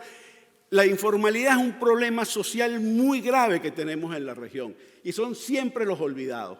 Me voy a referir a ello más en la parte tributaria. Lo que quiero decir es que si en América Latina no vemos la necesidad de una corrección fiscal expansiva y equitativa, esto no es políticamente viable, como muy bien lo dijo el presidente Fernández. Ese es el reto que tenemos. Y expansiva significa, no puede ser un ajuste fiscal convencional que no sea políticamente viable, porque ya las experiencias están muy claras en la región. Pero sí hay espacios importantes para hacer algunas correcciones fiscales, porque creo que las otras están muy rayadas socialmente. El colega de la CEPAL lo mencionó muy brevemente.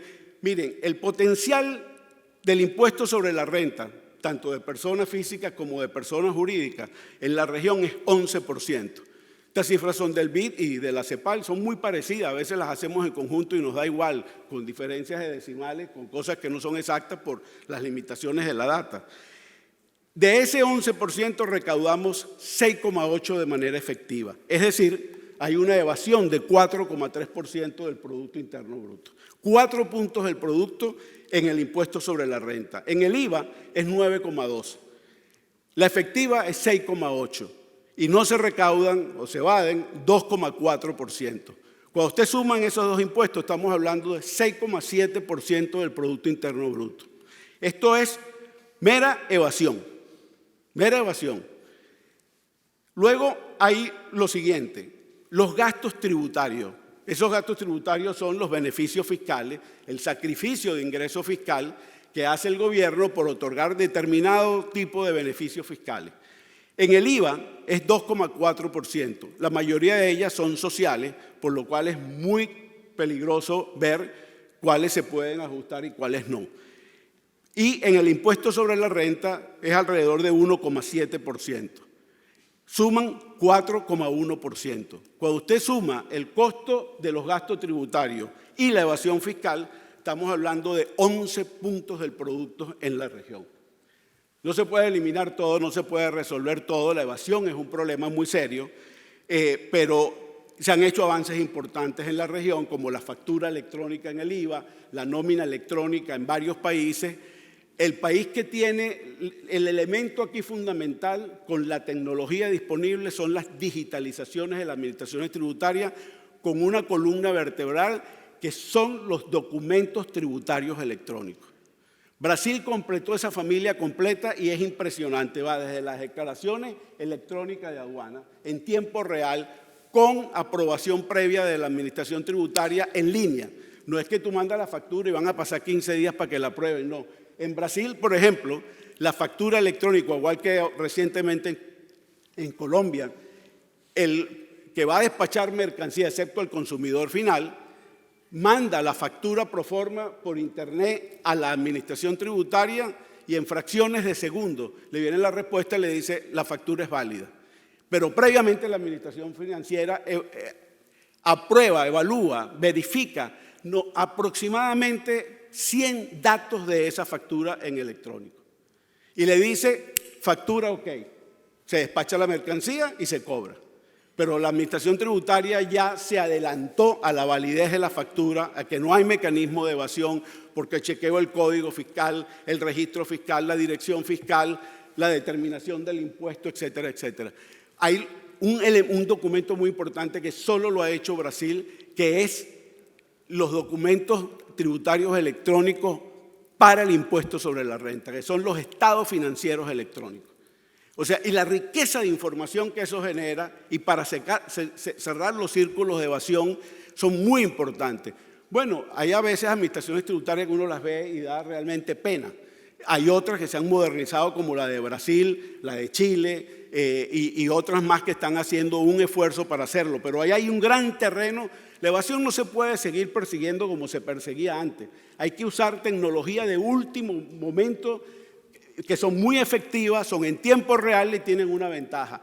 Le facilita a las empresas todos los trámites tributarios, le reduce los costos transaccionales de cumplir con los impuestos y las aduanas, al mismo tiempo que permite cerrar esos huecos de información por donde se escapa precisamente la recaudación. Para la elusión fiscal, como lo dijo muy bien el presidente Fernández, primera vez que oigo un político que distingue claramente entre evasión fiscal y elusión fiscal. La evasión es que yo violo la ley, hago trampa. La elusión es que yo me valgo de las deficiencias de la ley y sin cometer ninguna falla legal tomo ventaja de esos factores. Hay una gran oportunidad internacional que son los proyectos contra la erosión de la base tributaria y traslado de los beneficios, conocido popularmente en inglés como los BEPS. Este es un proyecto de consenso mundial.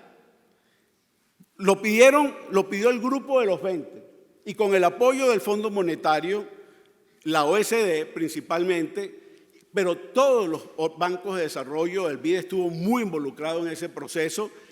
Eso se ha desarrollado y se han aprobado 15 iniciativas. Y América Latina está todavía muy atrás. De hecho, esta idea de la tasa mínima para las empresas en donde operen, sean transnacionales o no, con una base mínima de 15%, en el caso que propuso la secretaria del Tesoro, Janet Yellen, es una de esas opciones. Pero viene toda la tributación a la economía digital que cambia el concepto de presencia fiscal permanente. Y esto es importantísimo.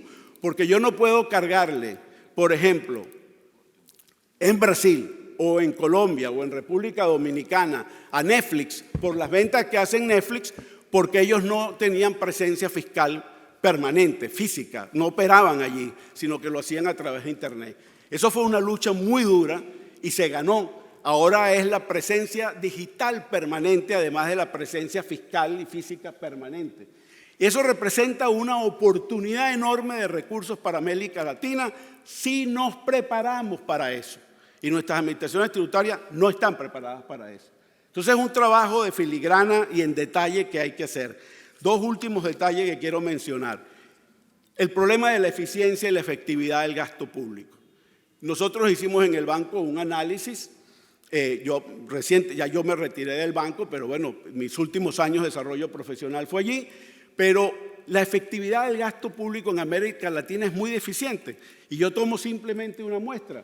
Cuando uno ve los impactos del sistema educativo que se miden a través de la encuesta de la calidad de la educación en la OECD, nosotros comparamos con el rango, los mejores resultados de la región comparan con los más bajos de la OECD. Y los niveles de efectividad de nuestro gasto público es muy serio. Ese gasto público, además, hay que tratar de ver cómo hacemos para recuperar el gasto de inversión. Y ahí tenemos un problema muy serio en América Latina que han dicho los que me han precedido, no me voy a extender en ello, la inversión es baja. Es baja la pública y la privada. Entonces, el sector público tiene que generar recursos para ver cómo hace para volver a invertir en compañía del sector privado. Pero algo pasa que el mundo no nos ve como una región atractiva para invertir. Y yo creo que si pretendemos que en vez del inshoring haya un nearshoring que nos beneficie a nosotros, tenemos que ver por qué el mundo nos dejó de ver. No porque no hay inversión en el mundo. Si uno ve lo que ha pasado en Asia, cómo ha crecido la inversión extranjera, impresionante. En América Latina la inversión extranjera, después de un impulso inicial, se ha limitado a la reinversión de dividendos. Pero lo último a lo que sí me quiero referir, no tengo más chance para mencionar esto, en subsidios a través del gasto público, hay más o menos 4% del Producto Interno Público. Pero el problema es que esos subsidios son generalizados. Entonces, en la mayoría de los países, no en todos, cuando doy un subsidio, por ejemplo, a la energía, que es el más alto de toda la región de lejos, ¿qué ocurre? Es un subsidio que beneficia a ricos y pobres. Y la mayor parte beneficia a los no pobres. Entonces, en este diálogo de una corrección fiscal expansiva y equitativa, hay que buscar la manera de cómo hacer para que esos beneficios le lleguen realmente más a los pobres. Y la verdad es que es poner a los ricos a pagar más por esos bienes y servicios y la plata que se recaude de allí, subsidiar a los pobres. No se trata de eliminar esos subsidios, se trata de recanalizarlos. Pero hay un problema de sesgo regresivo en la mayoría de los subsidios generalizados que todavía otorga el sector público. Y por último, que es con lo que quiero cerrar porque es un tema que no abordamos y a mí me pasa ahorita lo mismo que se me acabó el tiempo para abordarlo, pero es el problema de la tributación a la economía informal. La informalidad tiene dos factores que le explican básicamente. Una, la falta de demanda de mercado formal, de demanda de empresas que busquen trabajadores, y eso que implica que la población económicamente activa crece más rápido porque es un crecimiento rezagado de la tasa poblacional, versus el crecimiento de nuevos empleos que demandan las empresas. Y como no hay inversión, por esa razón, una gran cantidad de trabajadores no encuentran espacio en el sector formal y se dedican a la informalidad. Pero hay otro factor adicional a la informalidad que le pegamos por dos lados. Y eso ocurre porque la carga tributaria al factor trabajo en América Latina es más alta que la de la OECD. Lo voy a decir de manera como muy sencilla. Si una persona se va al mercado informal, pasar a la formalidad le cuesta demasiado, porque inmediatamente le cae que si creces y empiezas a ganar algo, entonces pasas a pagar impuestos sobre la renta de 0 a 20 o a 15 o a 10%. Pero si tú no creces, yo no te cobro. Entonces yo me voy a buscar la manera de crecer que no me cobres impuesto a la renta. Pero además si creces y empleas más gente, entonces tienes que pagar seguridad social. Entonces, ¿qué ocurre? El problema es que yo te castigo y lo que detectamos en el banco es que las empresas pequeñas empiezan a crecer y cuando llegan al nivel de que tienen que pagar impuesto a la nómina o impuesto a la renta, no crecen más. Ahí hay un derrumbe y no pasan a ser formales, no crecen. Y al no crecer no hay inversión de capital. No hay inversión de capital, son tremendamente poco productivas. Y por eso la productividad en América Latina en buena medida es muy baja. Yo creo que el reto de América Latina en el largo plazo, eso no lo vamos a poder hacer ahorita, es que tenemos que ver cómo reducir y eliminar los impuestos a la nómina y ayudar a esos informales a convertirse en emprendedores. Porque eso es lo que uno ve, por ejemplo, en países como Estados Unidos, donde yo vivo, que empiezan como trabajadores informales por su cuenta, etcétera, y si son exitosos, crecen y se convierten en empresas y siguen creciendo. Uno oye los cuentos que empezaron fabricando un producto en el estacionamiento de su casa, después se mudaron a un localcito y se convierten en grandes empresas. Eso no pasa en América Latina, porque crecer es un castigo desde el punto de vista tributario, porque generan empleo y beneficio, entonces les empieza a cobrar más impuestos. Eso hay que revisarlo. Muchas gracias.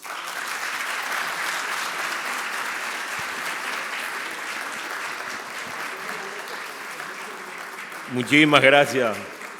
Interesantísimo. Hay un punto ahí bastante importante, lo de formalizar el mercado informal. Eso amplía la base para la recolección de impuestos. Pero hay un problema, el mecanismo del Estado no funciona.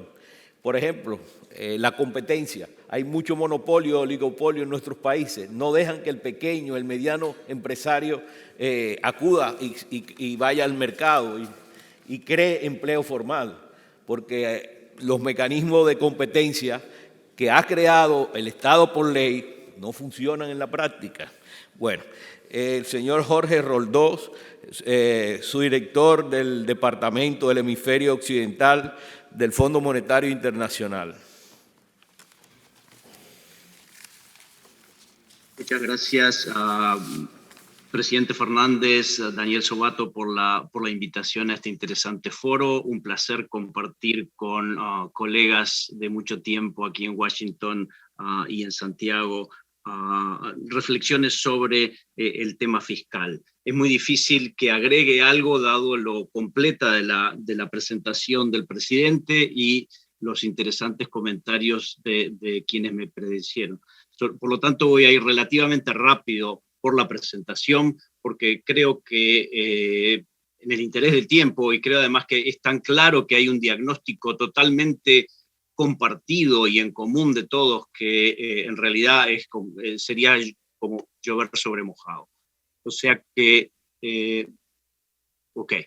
tenía un resumen de la evolución macroeconómica, que también ya lo hemos visto. Tenemos una recuperación más vigorosa de lo que esperábamos en abril, de la crisis del COVID-19, pero en realidad es una recuperación parcial y especialmente, como verán a la derecha, con un rezago en el empleo. Y aquí en la gráfica de la izquierda pueden ver un punto que ya se hizo notar. La línea roja es la caída en el empleo de las mujeres con baja capacitación. Es prácticamente el 30% en el segundo trimestre del año pasado y continúa siendo 20% más bajo. En tanto que la línea naranja de arriba muestra a los hombres con más capacitación. Estamos casi llegando de nuevo a ocuparlos plenamente, pero ni siquiera en ese grupo tenemos empleo total. Y una de las razones, la ven a la derecha, que la gente está muy reticente a ir a trabajar por los miedos a los contagios. Eso está en las barras celestes. Y finalmente, esta recuperación es parcial y despareja, lo que quiere decir que nos va a dejar cicatrices. Lo que ven a la izquierda es la comparación de las proyecciones que teníamos para el PIB de la región antes de la pandemia, en línea punteada, y lo que tenemos en los pronósticos de ahora del mes que viene para las reuniones anuales. Pueden ver ahí la caída fuertísima del 20 y, digamos, casi toda la región llega al nivel de producto prepandemia a principios del 2022, pero nunca se llega a el nivel previo a la pandemia. Y eso, como pueden ver en la gráfica del costado, no es lo mismo. Las economías avanzadas sí llegan a su nivel de prepandemia y en realidad América Latina no está tanto peor, pero sí es el más bajo que otros mercados emergentes. O sea que esto marca las grandes divergencias que estamos viendo y que son muy preocupantes porque esto va a tener un muy importante impacto social, como ya se ha mencionado. A la izquierda tienen la tasa de pobreza, hay un blip hacia arriba muy fuerte y después decae, pero no decae hasta el año 2023. O sea que los próximos 2 años van a ser muy difíciles desde el punto de vista social. Otro tanto con la desigualdad, como se sigue obviamente del análisis. Entonces, centrándonos en la política fiscal, es claro que, como decía el presidente, el aumento del déficit fue de 5 puntos del producto, lo ven en la gráfica del medio, y a la izquierda tenemos lo que ha pasado con la deuda. Ahí tengo una perspectiva un poco más optimista que los otros expositores, pero y déjenme decirle por qué. Si ven la gráfica de la izquierda, la línea punteada es la deuda sobre producto promedio de los mercados emergentes y países en desarrollo. ¿Okay? La región, Latinoamérica y el Caribe, es la barra más a la derecha. ¿Okay? Estábamos un poquito más arriba, con un nivel de deuda quizás del 68%, saltamos al punto verde de 78%, un aumento de aproximadamente 10% de la deuda sobre el producto, como ya se ha dicho, pero de ahí en adelante, el 21 ya hay una caída en promedio, y esto es más que nada por el efecto estadístico de que rebota mucho el producto, el denominador, y eso vuelve a traer un poco la deuda hacia abajo. Con la excepción de Brasil y Bolivia, a la izquierda de la gráfica, muchos de los otros países mantienen el nivel de deuda ahora, o sea, no están esperando una consolidación muy fuerte, lo cual no es problemático para Chile, Perú, Paraguay, Guatemala, pero sí puede serlo para países como México, Colombia y Uruguay, que están un poco más en el límite. Entonces, esta vulnerabilidad de la deuda estamos siendo ayudados por lo que se ve en la línea roja, que es con las bajas tasas de interés, la carga de intereses hasta el año que viene permanece bastante baja, pero como decían previamente, se viene la pandemia financiera en el cual va a haber un apretón financiero en los países avanzados en el corto plazo y eso va a llevar a subir los intereses de todas formas. Entonces, alguna consolidación va a tener que haber y eso se puede ver en la gráfica de la derecha. Otra vez, si se van a las últimas dos barras, la barra de los 5 países más grandes de América Latina este año, la barra naranja nos muestra un déficit de 2,5%, y el rombo verde sería el déficit que tendría que tener para mantener estable la deuda al nivel que está ahora, pero para muchos de ellos, como vimos, tienen que de alguna forma reducirla un poco. Eso supondría un ajuste de alrededor de 1%, sí hay que reducir quizás un ajuste de 2%. ¿Y cómo se haría eso entonces? Ok. Esta gráfica ya más o menos se las mostré el año pasado. Las recomendaciones del fondo son básicamente prioridad a la salud, focalizar cada vez más el apoyo a los distintos sectores y una vez que se vea la luz al final del túnel del que hablaba Eric, pensar entonces en reconstruir colchones para futuros shocks. Pero volviendo a cómo cerrar esa brecha fiscal, que es la pregunta que ponía mi amigo Gustavo, de cómo se come o cómo se hace eso, tenemos un libro muy interesante del BID que habla de formas fáciles de reducir el gasto. Y también si se van a la columna de más a la derecha, ven ahí que se podría conseguir más de un 4% del producto si uno, digamos, elimina el premio salarial que hay en el sector público, si mejora las compras del sector público y si refocaliza las transferencias, y aquí hay algo también de la reducción de gasto tributario que se hacía alusión. Ahora, eso es un poco lo que los gringos llamarían low hanging fruit. Tendría que estar muy claro en la estrategia que los países vayan a llevar a cabo en política fiscal hacia adelante. Y hablando de la estrategia, lo cual Eric resaltaba antes, hicimos un paper que está citado ahí abajo con Mauricio Cárdenas y Alejandro Werner, en el cual ponemos el tema al cual también hacía referencia, creo que fue Gustavo, sobre un pacto social o un pacto fiscal. Es un tema que tiene que conversarse claramente a nivel político. Estamos todos de acuerdo en el diagnóstico técnico. Lo que no sabemos es cómo ver que el sistema político discuta los temas de una forma en la cual se puedan llegar a acuerdos y se hagan las reformas. Entonces, ¿cómo es que se está planeando hacer este ajuste?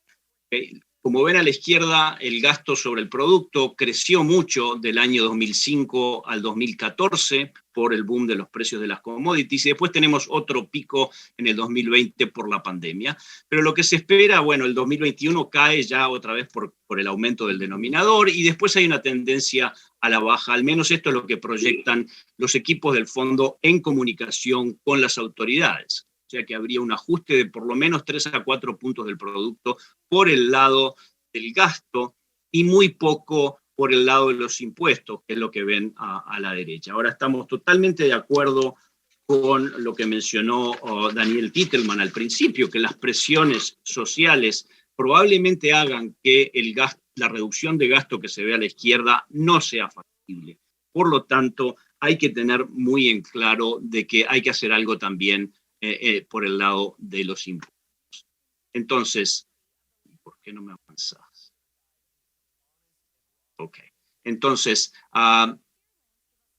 los sistemas impositivos de la región son bastante malos en redistribuir y no contribuyen a la equidad. Lo que tengo aquí son dos gráficas del excelente trabajo de Nora Lustig y su grupo. A la izquierda ven la reducción que tenemos en el Gini con los impuestos directos y transferencias en la región comparado con otros mercados emergentes. O sea, nosotros reducimos el Gini por 4 puntos, el resto del mundo lo hace por 7 puntos, digamos, redistribuye mucho mejor por impuestos directos, especialmente si tenemos en cuenta que nuestras transferencias son bastante buenas. Entonces, el punto es que hay que hacer algo en la tributación directa, y para eso estamos a punto de publicar en nuestras perspectivas regionales de octubre un estudio que fundamentalmente trata de contribuir a eso. ¿Cómo podemos manejar reformas que sean relativamente sencillas y que simplifiquen el sistema tributario sin dañar el crecimiento y siendo lo más inclusivo posible? Y ahí tenemos propuestas para el impuesto a la renta personal y a la renta de las empresas. No les voy a dar todos los resultados ahora, pero esperamos contribuir al debate en el sentido de decir estas cosas son relativamente claras, el sistema político las tiene que poner en la mesa y discutirlas y proceder. Entonces, finalmente, un par de puntos que, digamos, para permitir de que haya un poco más de oxígeno fiscal. El fondo, como mencionaba el presidente Fernández, contribuyó el año pasado con 68 billones de dólares de préstamos de emergencia. Eso es casi el 60% de lo que prestó la institución globalmente, 118 billones. Y este año le estamos agregando los derechos especiales de giro, que si bien no son mucho más que el 1% del producto en estos países, de todas formas pueden contribuir a que este proceso se haga en una forma ordenada. Muchas gracias otra vez, eso es todo lo que tenía para decir. Solamente aprovechando que está el subdirector del Departamento del Hemisferio Occidental del Fondo Monetario Internacional, cuando hablamos de la asignación de los derechos especiales de giro, yo recuerdo que uno de los proponentes de la renegociación de la deuda que se dio a raíz del inicio de la pandemia fue el presidente Fernández a nivel internacional, pero estaba el presidente Trump en la presidencia. Digo, bueno, esto no va a caminar. Pero después llegó la secretaria Yellen y ya venía con su idea de la asignación de los derechos especiales de giro. Y bueno, la limitó para que el Congreso y los republicanos no se opusieran a esa asignación y lo pudiera hacer de manera administrativa. Entonces, Yo me pregunto, ¿eso no podría hacerse 2 veces más? O sea, 650.000 millones el año próximo y 650.000 millones el otro año para que sean 3 veces y podamos así más o menos tener algo de lo que recibieron los países desarrollados, su población, que a nosotros nos transfirió un 4% del Producto Interno Bruto en remesa. El diferencial de remesa entre lo que recibimos en el 2019 a lo que hemos recibido hasta el día de hoy, el exceso es un 4% del Producto Interno Bruto, que ha sido producto de ese apoyo del gobierno federal a los americanos, a donde recibimos cerca de 2 millones de dominicanos. Entonces, el fondo tal vez no puede, a través de los gobernadores latinoamericanos, pues expresar un apoyo a que se repita 2 veces más esa asignación de derechos especiales de giro. Ojalá se pudiera, pero en realidad la revisión de los derechos especiales de giro ocurre cada 5 años. O sea que, y bueno, esta fue relativamente fácil de pasar. Sería bueno empujar un poco más para la próxima, pero no creo que haya muchas esperanzas de que esto pueda ocurrir muy rápido. Este es un foro de democracia y desarrollo. Yo quisiera reiterar el mensaje. Los países tienen la capacidad, y el Fondo y nuestros colegas del BID, del Banco Mundial, también pueden dar asistencia técnica. Tienen la capacidad para manejar esta situación fiscal, yo creo. Es cuestión de que se pongan las ideas claras sobre la mesa, se discutan a nivel político y social y se tomen las decisiones. No es una situación dramática. Yo creo que no estamos enfrentando una crisis de deuda en muchos de los países. Tiene que haber una discusión más clara de qué queremos que haga el Estado y cómo vamos a financiarlo, creo. Bueno, muchísimas gracias, señor presidente. Financiamiento y asistencia técnica, queremos ver la parte de los países.